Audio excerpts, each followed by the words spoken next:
Hello friends, എല്ലാവർക്കും dream house ബ്ലോഗിലേക്ക് സ്വാഗതം. ഇന്ന് നമ്മൾ ഉണ്ടാക്കാൻ പോണത് അടിപൊളി അവലിസ്തിരി കേട്ടോ. ഭയങ്കര ടേസ്റ്റ് അത് കഴിക്കാൻ. കണ്ണൂർക്കാരുടെ സ്പെഷ്യലാണ്. അപ്പോൾ കണ്ണൂർക്കാരുടെ സ്പെഷ്യൽ അവലിസ്തിരി നമുക്ക് സിമ്പിളായിട്ട് വീട്ടിൽ എങ്ങനെ ഉണ്ടാക്കാം നമുക്ക് നോക്കിയാലോ. അപ്പോൾ ആദ്യം തന്നെ നമുക്ക് ഇതിലേക്ക് കുറച്ച് മിച്ചർ വേണം. അതിന് വേണ്ടിയിട്ട് നമ്മൾ കുറച്ച് കടലമാവാണ് എടുക്കുന്നത്. അപ്പോൾ 1.5 കയ്യിൽ കടലമാവ് എടുത്തിന് ഈ കുറച്ച് ഉപ്പ് ചേർത്തതിന് ശേഷം നമുക്കിത് നല്ലതുപോലെ ഒന്ന് കുഴച്ചെടുക്കണം.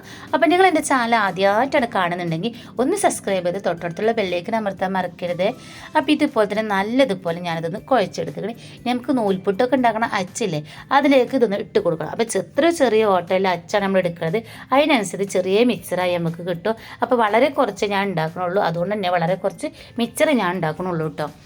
അപ്പം ഇനി ചൂടായ എണ്ണയിലേക്ക് ഇതൊന്ന് പീച്ച് കൊടുക്കുകയാണ്. അപ്പോൾ പീച്ച് കൊടുക്കുന്ന സമയത്ത് തീ കുറക്കണം. നല്ല ചൂടായതിന് ശേഷം തീ കുറച്ചതിന് ശേഷം അതിലേക്ക് നമുക്ക് നല്ലതുപോലെ ഒന്ന് പീച്ച് കൊടുക്കണം കേട്ടോ.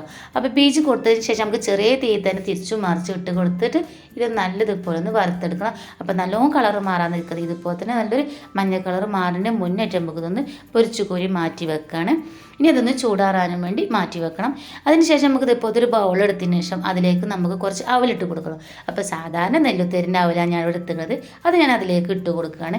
ഇനി അതിലേക്ക് നമ്മൾ വറുത്ത് വെച്ചത് പിന്നെ മിക്സർ നല്ലോണം ചൂടാറിന് ശേഷം കൈകൊണ്ട് ഇതുപോലെ ഒന്ന് പൊടിച്ചു കൊടുക്കുക. അതും നമുക്ക് അതിലേക്ക് ഇട്ട് കൊടുക്കുകയാണ് കേട്ടോ. പിന്നെ നമുക്ക് ഇതിലേക്ക് വേണ്ടത് റോബസ്റ്റിൻ്റെ പഴമാണ്, നേന്ത്രപ്പഴമല്ല, റോബസ്റ്റിൻ്റെ പഴമാണ് വേണ്ടത്. അത് ഇതേപോലെ തന്നെ നമുക്ക് നൈസായിട്ട് വട്ടത്തിൽ അരിഞ്ഞു കൊടുക്കുക. ഇതിലേക്ക് പാകത്തിനുള്ള മധുരം ചേർത്ത് കൊടുക്കുക. അപ്പോൾ നിങ്ങൾക്ക് എത്ര മധുരം ഇഷ്ടപ്പെടുന്ന ആൾക്കാരാണ് അതിനനുസരിച്ച് മധുരം നമുക്ക് ഇതിലേക്ക് കൂട്ടും കുറയ്ക്കുകയും ചെയ്യുക. അപ്പോൾ അതിലേക്ക് അത്യാവശ്യത്തിലുള്ള മധുരം ചേർത്ത് കൊടുത്തിങ്ങനെ ഇതിലേക്ക് വേണ്ടത് തിളച്ച പാലാണ്, നല്ല ചൂടാറിയ പാലല്ല, നല്ല തിളച്ച പാൽ അതിലേക്ക് വേണ്ടത്. അതും കൂടി ഇതിലേക്ക് ഒഴിച്ചു കൊടുത്തതിന് ശേഷം നല്ലതുപോലെ ഇളക്കിയാൽ നമ്മുടെ കണ്ണൂർക്കാട് സ്പെഷ്യൽ അവലിസ്തിരി റെഡിയാണ്. വളരെ ടേസ്റ്റാണ് ഇത് കഴിക്കാൻ, കാണാനും നല്ല ഭംഗിയാണ്. അപ്പോൾ എല്ലാവരും ഒന്ന് ഉണ്ടാക്കി നോക്കുക. എന്നിട്ട് ഇഷ്ടപ്പെട്ടാൽ ലൈക്ക് ചെയ്യാനും ഷെയർ ചെയ്യാനും മറക്കരുത്.